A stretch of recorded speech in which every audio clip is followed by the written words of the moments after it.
大家好，我叫黃麗常，我個朋友叫我做阿 moon。我有位基督徒嘅朋友，係我以前嘅鄰居。23年嘅12月，佢嚟將軍澳華信道約我哋夫婦一齊返教會。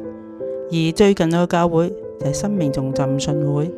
嗰日係遠林分享捐肝嘅見證，我覺得好震撼。返屋企嘅時候，我問：唔通呢個世界真係有神？原來耶穌就係嗰個神啦。由嗰時開始，我決定要認識呢位耶穌。24年1月，我先生參加生命重行山活動，認識咗阿 John。John 喺1月同我先生講三福，我先生決志咗。我哋夫婦有疑問，阿 John 都會一一解答。到4月，我都決志埋。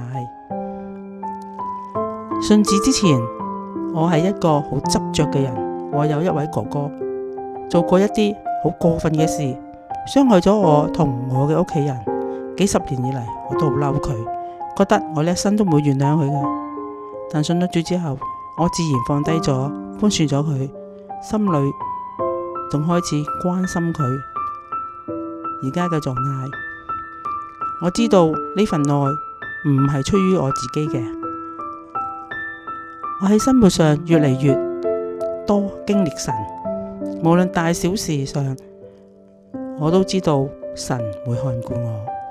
我同大家分享一段經文，約翰一書4章19節：我們愛，因為神先愛我們。